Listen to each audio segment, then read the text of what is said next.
Now to that uproar over pay at the DIA, Brad. We first told you last week that the DIA's director and executive vice president and chief operating officer received huge raises and bonuses.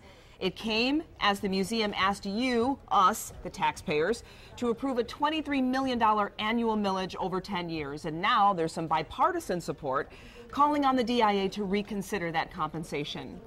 State Representative Eileen Cole and Oakland County Commissioner Dave Woodward both joining us. Thank you so much for being here. Thank you. And Representative Cole, we'll begin with you. This got a lot of people heated. Well, it did, and I felt kind of blindsided by the whole thing because I've gone to bat for the DIA several times. First of all, by running a bipartisan package of bills to exempt their millage from tax capture by DDAs.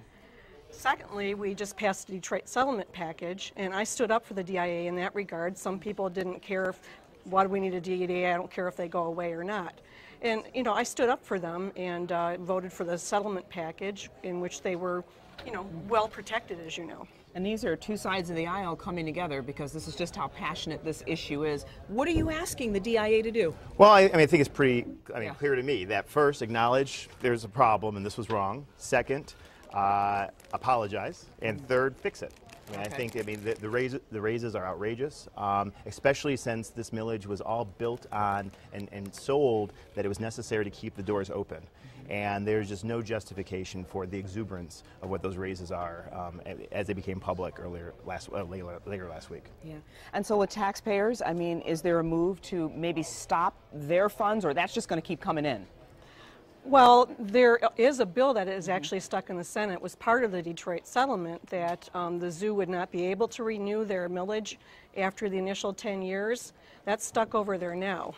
And I don't know, maybe that could give that renewed life. Well, and I would say that I had an opportunity to talk to the leadership of the DIA. I expressed my concern, my huge frustration being one of the proponents that brought the question to the voters in lieu of to save the DIA. Firefighters, police officers took pay cuts, pensioners have lost, pension to pay for it, to preserve in part the DIA. To do this, something needs to happen. If nothing happens, I'm prepared a week from Thursday to bring a proposal to dissolve the authority that collects the tax in Oakland County. And we have no say over the other counties, but I'm prepared to do that and building the support to take that action if necessary. With all this communication and the feedback that you've given them, do you think they see it? Do they understand why people are so upset? Do they care? I would say that I've had an opportunity to, like I said, talk to the leadership of the DIA. They heard my message very loud and clear. They have committed to address it, and I'm looking hopefully in the next couple of days to see a resolution. I'm hopeful. All right. And you, Representative? Me as well. I've been talking with their representatives in Lansing, and I think they realize that this was a mistake.